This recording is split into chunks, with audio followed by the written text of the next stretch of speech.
Oke, selamat siang teman-teman, sahabat Bawaslu Kabupaten Malang. Saya Hari Rabu, saya selaku Ketua Panwaslu Kecamatan Pujon, dan di sebelah kanan saya Anang Wahyudi, anggota Panwaslu Kecamatan Pujon. Selanjutnya sebelah kiri saya Khairul Huda, koordinator divisi HPPM dari Panwaslu Kecamatan Pujon. Ya, kami bertiga dipercaya oleh Bawaslu Kabupaten Malang untuk menjadi pimpinan Panwaslu di Kecamatan Pujon. Dan pada saat pemilihan umum serentak tahun 2024, ketika rekap di tingkat kecamatan, kami bertiga sudah mempunyai kesepakatan bahwa di setiap TPS yang mempunyai daftar pemilih khusus, itu kita wajibkan untuk membuka semua berkas-berkasnya, baik itu dari daftar hadir maupun KTP-KTP yang masuk dalam daftar pemilih khusus. Nah, ketika rekap di tingkat kecamatan hari pertama di Desa Bendosari, tepatnya di TPS 03, itu kita jumpai pemilih dalam daftar pemilih khusus yang ber-KTP di luar Kecamatan Pujon. Nah, sehingga dari hasil temuan tersebut, kami bertiga melakukan sebuah pleno untuk memutuskan tindak lanjut yang harus kita lakukan terhadap temuan tersebut.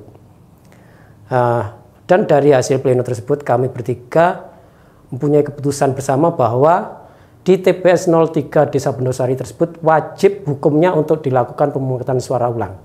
Karena ada pemilih yang tidak mempunyai hak pilih di TPS 03.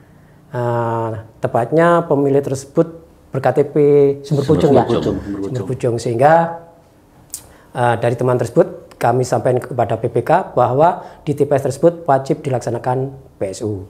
Kemudian untuk tindak lanjutnya kami serahkan kepada Bawaslu Kabupaten. Kita sudah membuat kronologi kejadian tersebut dan sudah kita laporkan ke Bawaslu Kabupaten Malang.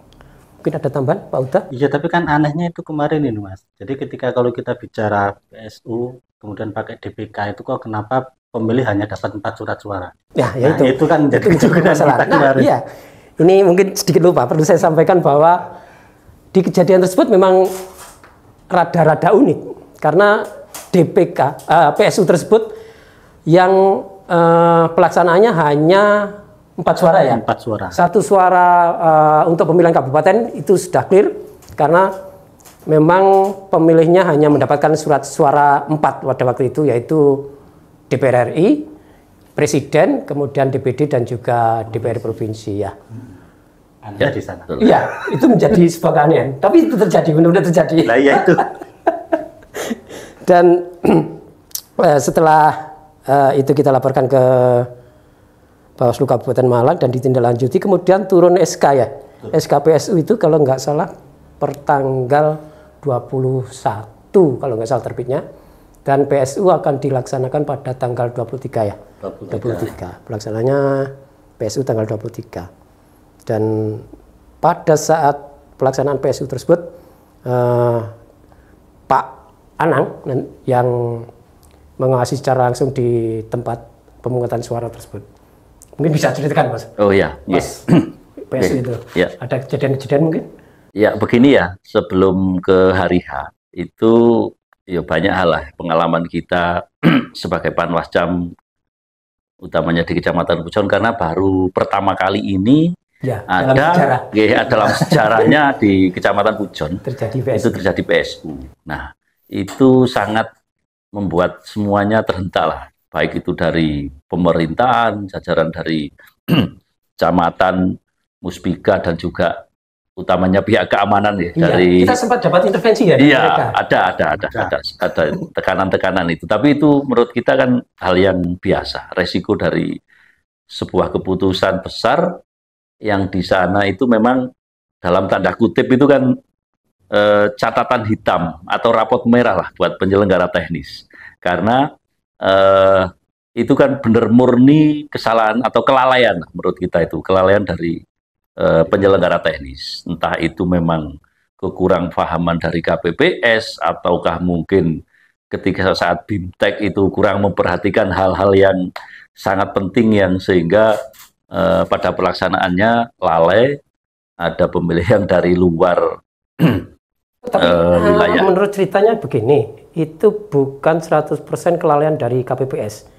Itu kita dapat informasi bahwa ada pihak-pihak tertentu, katakanlah oknum. Ya. Ada oknum yang memang memerintahkan untuk pemilih itu diberikan hak suara di situ. Ya. Sehingga KPPS tidak mempunyai keberanian untuk menolak itu. Sehingga tetap dikasih surat suara untuk memilih sebagai pemilih DPK. Iya.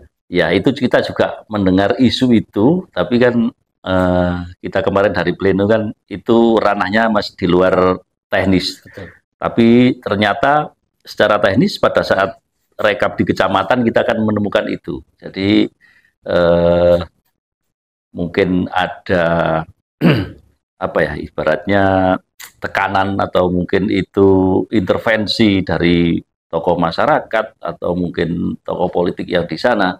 Itu mungkin bukan ranah kita, tapi pada prinsipnya kan kita menemukan itu pada saat rekap di kecamatan. Iya. Ini kemarin yang betul-betul merasa apa ya, istilahnya kurang pas, kurang nyaman itu, baik pemerintah desa di sana, yaitu dalam hal ini di Desa Bendosari, maupun pihak keamanan dari kepolisian.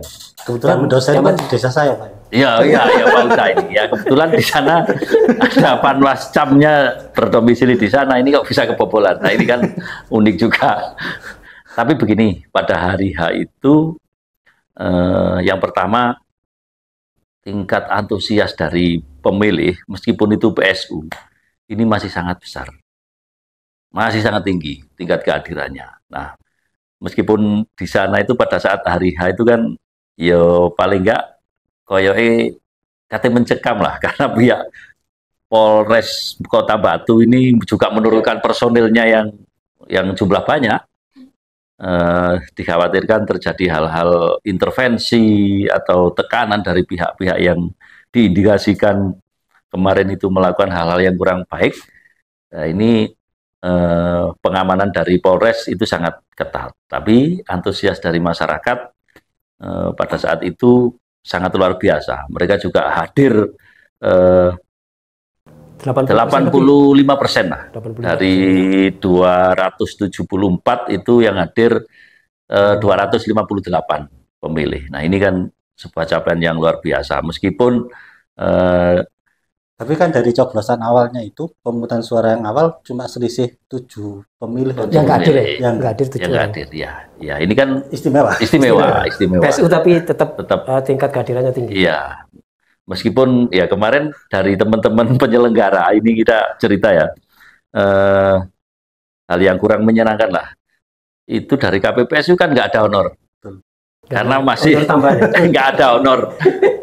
Nggak ada honor karena memang di SK itu kan masih di tanggal 23 pelaksanaan itu kan SK mereka masih berlaku, sehingga ya kerja bakti lah teman-teman itu. Tapi dengan penuh tanggung jawab mereka melaksanakan tugasnya dari pemungutan sampai penghitungan suara selesai. Dan alhamdulillah juga dari Kapolres yang hadir beserta jajarannya itu menjamin keamanan sehingga pelaksanaan itu bisa berjalan. Tapi sebenarnya dari pihak kita malah yang sudah purna ya. PTPS itu kan sudah. Oh iya. PTPS sudah nggak sudah di luar masa jabatan itu. Iya, sudah di luar karena persis itu ya di H+7 ya kalau pengawas TPS itu masa bakti kerjanya itu di tanggal 23. Jadi pada saat itu di-handle atau PKD ya. Dilakukan oleh PKD. Ya, seperti itu. Sebenarnya ada 2 opsi itu kemarin itu. Ya, bisa pakai PTPS. Yang diperpanjang SK-nya bisa. Cuman kita kemarin ambil opsi yang untuk PKD saja yang melakukan pengawasan. Tapi kemarin ketika PSU itu sesuatu yang menarik itu ini. Saya kan bacanya itu, ternyata pilihan seseorang terhadap salah satu caleg itu bisa jadi berubah di dalam tempo waktu yang bisa sangat cepat. Iya. Dengan alasan-alasan tertentu. Artinya ketika misalnya kita bicara pemungutan suara yang awal, Iya. perolehan suaranya ABCD. Iya. Ya. Dan ketika PSU kok bisa BCD. EFG. Ya, bisa terbalik. Bisa berubah. Nah, itu dinamika ya. Jadi memang politik itu ya seperti itulah. Sekarang dengan 1 menit ke depan atau Sudah mungkin beda. besok sudah berbeda. Karena ada faktor X atau Ya, faktor yang X lain. kepentingan. Tuh. Terus begini, secara sosial kemasyarakatan, memang PSU itu ya, kalau kita kemarin itu juga sempat testimoni dengan beberapa tokoh atau warga, itu memang kayaknya sesuatu yang menjadi aib lah ibaratnya, kayak sesuatu yang harus dihindari. Karena bagaimanapun juga, oh ini pelanggaran nih pinginane gak iso nglaksanakno aturan ini. Nah, hal seperti itu dimanakan di masyarakat. Sehingga ya kita punya beberapa catatan mungkin untuk penyelenggara teknis siapapun nanti ke depan itu harus lebih teliti lah dalam memberikan bimbingan teknis terkait pelaksanaan kepada jajaran di bawahnya. Karena begitu fatal dan krusial ya kalau sudah terjadi PSU itu banyak sekali yang harus dipersiapkan, kayak pemilu. Iya. Ya kayak mulai dari anggaran juga membengkak, tenaganya juga harus disiapkan lebih banyak lagi. Iya. Mentalnya juga, mental dan dampak sosial tadi. Iya. Tapi gini, dari PSU tadi mungkin kalau secara umum kalau saya pribadi, kalau bicara pelaksanaan pemilu tahun 2024 ini, atau saya pribadi ini mungkin saya memperoleh banyak ilmu baru itu aja. Banyak ilmu baru, banyak pola hubungan komunikasi yang baru, banyak hal baru lah menurut saya. Yang artinya bisa jadi memang saya yakin ini nggak akan terlepas hanya dalam satu titik bidang pemilu aja, bisa saya manfaatkan untuk bidang-bidang yang lain dari seperti itu. Kalau mungkin zaman ada pesan atau gimana? Saya dulu ya. Oh boleh. Oh, oke. Begini, ini memang beda. Kalau saya juga sudah punya pengalaman di pemilu sebelumnya, ya memang ada perbedaan lah untuk pemilu saat ini, yaitu terkait dengan administrasi, terkait dengan pelaporan. Kadang itu begini, kita melakukan pengawasan beberapa jam begitu ya, 1 atau 2 jam, tapi terkait dengan pelaporan administrasi itu sangat banyak dan luar biasa. Nah ini kadang juga menjadi sesuatu yang buat kita itu harus bisa memanajemen waktu terkait dengan apa yang kita lakukan pengawasan di lapangan, terus berikutnya pertanggungjawaban di laporannya ini malah lebih lebih rumit lagi. Nah ini mungkin kalau memang kedepannya mungkin seperti itu, jadi ya ketika saat bimbingan teknis kepada kita itu satu paket lah. Kalau pengawasan ini nanti pelaporan seperti ini, karena kemarin juga banyak yang susul-susulan ya, tambahan-tambahan. Jadi itu saja sehingga nanti kita untuk memanage waktu, menata atau manajemen waktu ini bisa kita tata lebih bagus lagi di awal. Intinya seperti itu. Nah, ini untuk kesannya saya sangat berkesan dan berterima kasih sudah dipercaya menjadi Panwas Kecamatan Pujon untuk pemilu serentak di tahun 2024 ini. Intinya seperti itu. Ya, hampir sama sih. Memang ketika kita dipercaya menjadi seorang pimpinan, katakanlah pimpinan di tingkat kecamatan, menjadi seorang pimpinan Panwaslu Kecamatan Pujon, ini sangat memberikan kesan yang sangat-sangat mendalam buat kita. Dari segi sosial saja kita biasanya kita ngarit.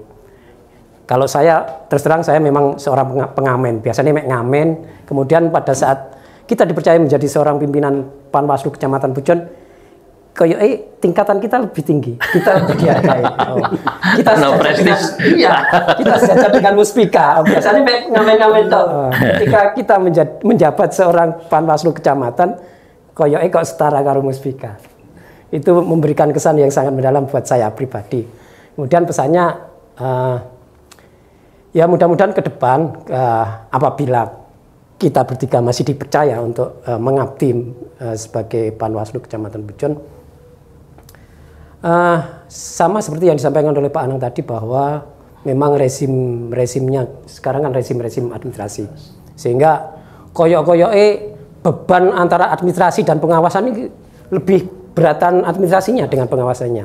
Nah, untuk mengantisipasi hal-hal tersebut, maka bimbingan teknis terkait administrasi tersebut harus lebih intens lagi, lebih banyak lagi waktunya, sehingga kita tidak istilahnya gak kepontal nggarap administrasi dan juga melakukan pengawasan. Mungkin itu dari saya. Dari Pak Uta. Ya sama tadi sudah saya sampaikan, pesannya cuma itu aja, biar kita ini bisa manajemen waktu, manajemen pola hubungan komunikasi, manajemen hati, Pak Anang. Iya, manajemen hati. Dan pesan terakhir dari kita bertiga, ya misalkan kita tidak elek-elek banget ya enggak sih, ya mudah-mudahan ke depan kita masih dipercaya untuk menjadi Panwaslu. Amin. Amin. Siap. Mungkin itu dari kami Panwaslu Kecamatan Pujon. Terima kasih. Wassalamualaikum warahmatullahi wabarakatuh.